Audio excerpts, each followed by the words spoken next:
Babylon disusun menyerupai sebuah kota modern. Ada jalan-jalan dan toko-toko.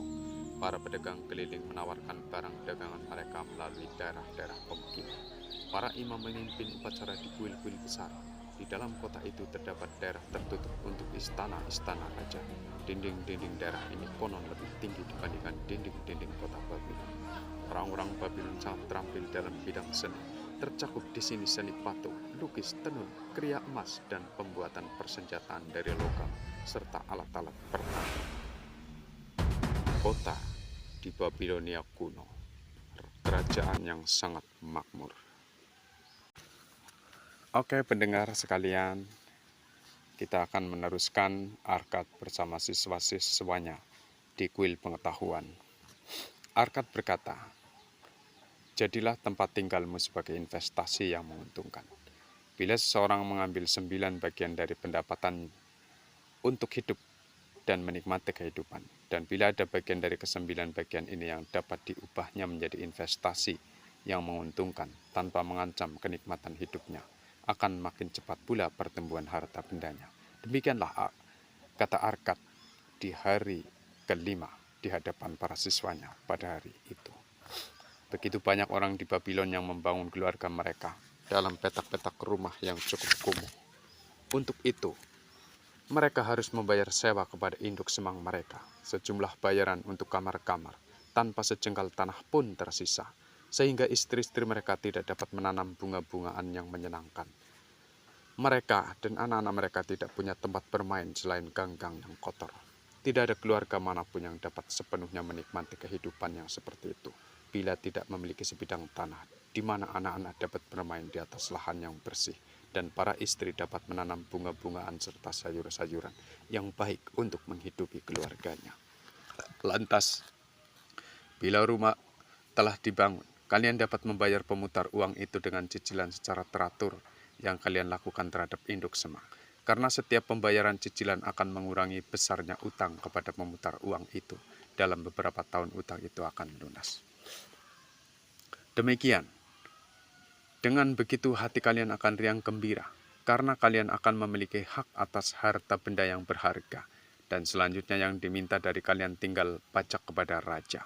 Istri kalian pun akan lebih senang pergi ke sungai untuk mencuci jubah-jubah kalian, dan setiap kali pulang ia dapat membawa sekantong kulit kambing berisi air untuk menyirami tumbuhan. Begitulah banyaknya berkah yang datang kepada orang yang memiliki rumah sendiri, dan itu akan sangat mengurangi biaya hidupnya dan membuat lebih banyak pendapatan yang dapat digunakan untuk merasakan kenikmatan-kenikmatan serta memenuhi keinginan-keinginannya. Karena itu, inilah cara kelima untuk membuat pundi-pundi yang kempes menjadi kembung, miliki rumah sendiri. Kemudian Arkad melanjutkan pelajarannya. Cara yang keenam adalah buatlah pendapatan di masa depan terjamin. Kehidupan setiap orang terus maju dari masa kanak-kanak menuju usia lanjut. Inilah jalur kehidupan dan tidak seorang pun dapat menyimpan darinya kecuali para dewa memanggilnya ke dunia lain sebelumnya. Karena itu, kukatakan bahwa kita harus membuat persiapan agar kita memiliki pendapatan yang memadai untuk masa yang akan datang, ketika tidak muda lagi, dan membuat persiapan-persiapan bagi keluarga kita, sehingga dapat memberikan kenyamanan dan dukungan terhadap mereka. Juga kalaupun misalnya kita sudah tidak lagi bersama mereka, pelajaran ini akan memberitahu kalian bagaimana menyediakan pundi-pundi yang penuh ketika usia telah membuat kemampuan kalian untuk belajar sudah jauh berkurang. Demikianlah sambutan Arkad kepada para siswanya pada hari ke-6.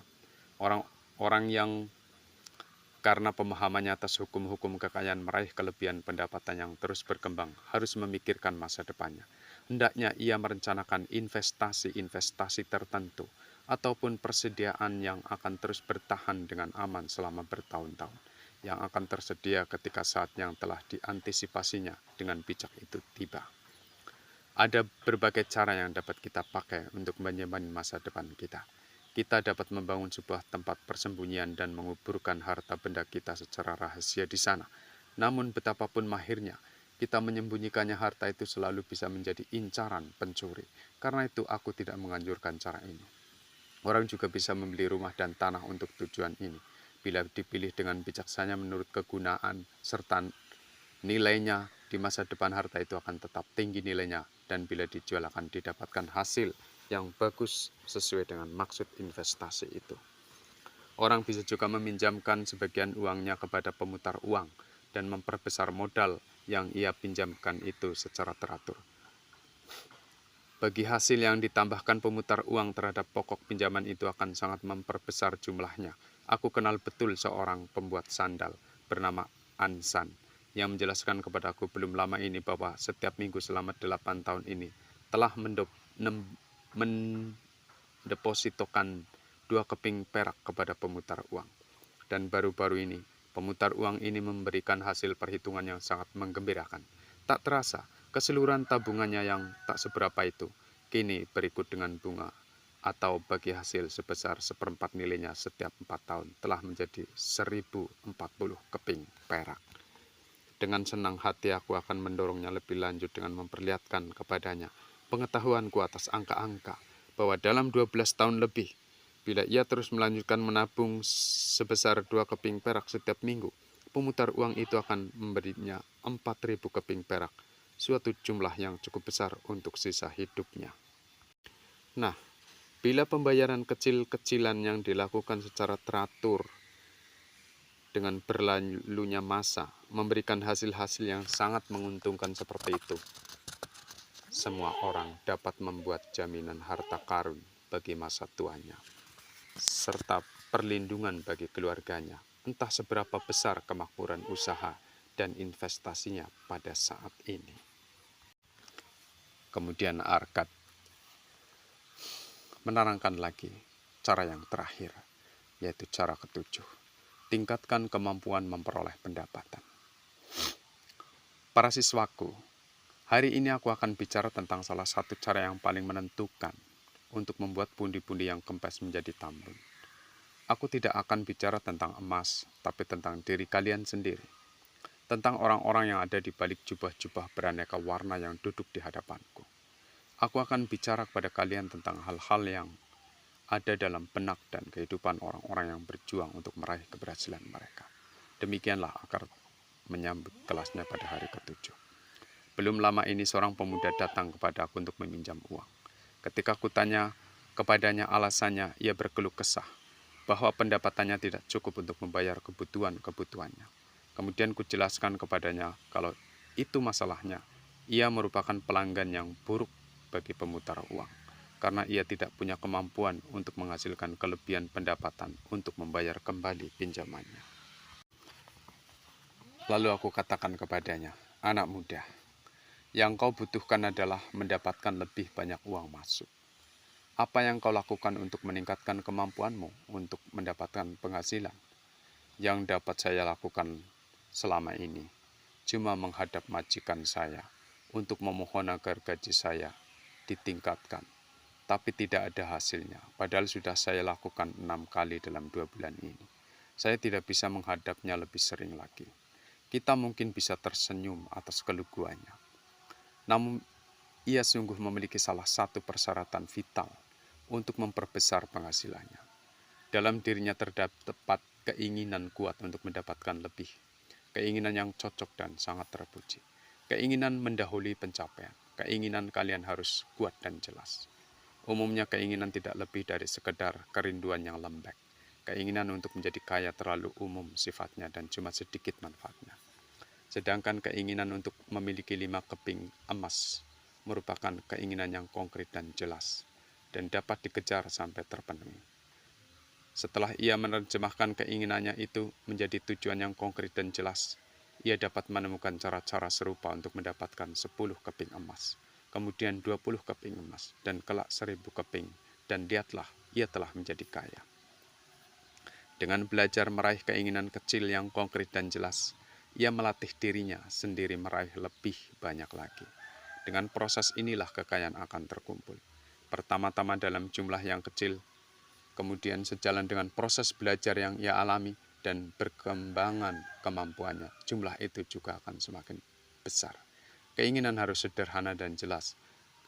Kalau terlalu banyak, terlalu membingungkan, atau di luar pelatihan yang pernah ditempuhnya, keinginan-keinginan itu akan menghancurkan tujuannya sendiri. Semakin banyak kebijaksanaan yang kita ketahui, semakin besar penghasilan yang dapat kita peroleh. Orang yang berusaha belajar lebih banyak untuk meningkatkan keterampilan layak mendapatkan imbalan yang melimpah. Bila ia seorang tukang, ia bisa berusaha mengkaji berbagai metode dan piranti dari orang-orang yang paling mahir dalam bidang itu. Bila ia bekerja dalam bidang hukum atau dalam bidang kesehatan, ia dapat berguru atau bertukar pengetahuan dengan orang-orang lain dalam bidangnya. Bila ia seorang pedagang, ia dapat terus mencari barang-barang dagangan yang lebih baik yang dapat dibeli dengan harga yang lebih murah. Kalian harus sedapat mungkin segera membayar utang-utang kalian dan tidak membeli sesuatu yang tidak mampu kalian bayar. Kalian harus membuat surat wasiat sehingga bila para dewa memanggil, dapat dilakukan pembagian atas harta benda kalian dengan pantas dan terhormat. Kalian harus berbelas kasihan terhadap mereka yang mengalami cedera atau terimpit oleh kemalangan dan membantu mereka dalam batas-batas yang wajar. Kalian harus bertindak bijak terhadap orang-orang yang kalian sayangi.